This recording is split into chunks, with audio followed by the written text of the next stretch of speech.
Question number 4 of 9.3।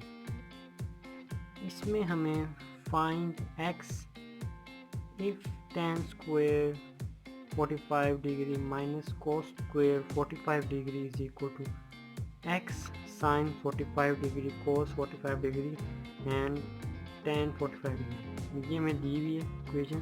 हमें find x को मालूम करना है, x की वैल्यू मालूम करना है। तो हमें पहले इसको वैसे लिख लेते हैं जैसे ऊपर लिखा हुआ है, tan square 45 degree minus cos square 60 degree and is equal to x sin 45 degree cos 45 degree and tan 60। tan 45 होता है 1, कैलकुलेट भी कर सकते हैं कैलकुलेटर से। ये इस tan स्क्वायर तो इसका स्क्वायर आ जाएगा, माइनस cos 60 होता है 1/2, इसका भी स्क्वायर आ जाएगा, x वैसे का वैसे। sin 45 होता है 1/√2, ये आप कैलकुलेट कर सकते हैं कैलकुलेटर से। और cos 45 होता है 1/√2 और tan 60 होता है √3। तो यहाँ पर 1 का स्क्वायर 1 ही आता है और ये 1/2 का स्क्वायर 4 आ जाएगा।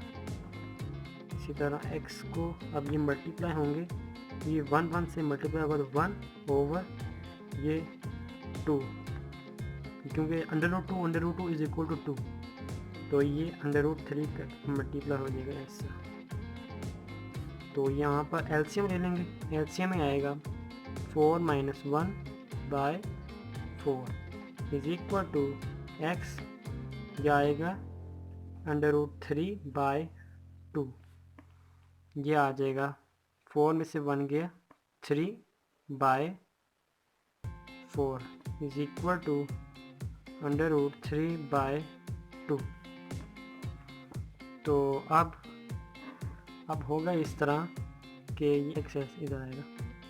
अब ये मल्टीप्लाई हो रहा है तो उधर जाके डिवाइड हो जाएगा, ये चीज़ मल्टीप्लाई हो रही है इधर जाके डिवाइड हो जाएगी।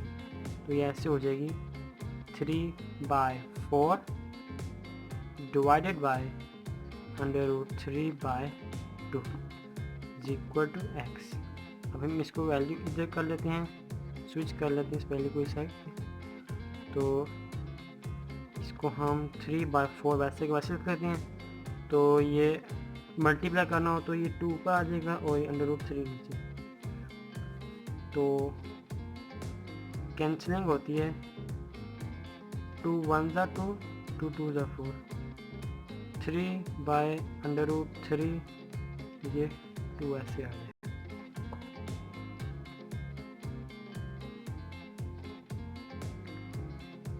इसको हम ऐसे लिख सकते हैं कि 1/2 मल्टीप्लाई बाय 3/√3।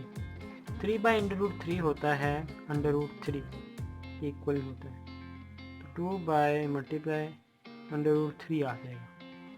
तो अब x की वैल्यू आ जाएगी √3/2, जो कि हमारी x की वैल्यू आ गई है।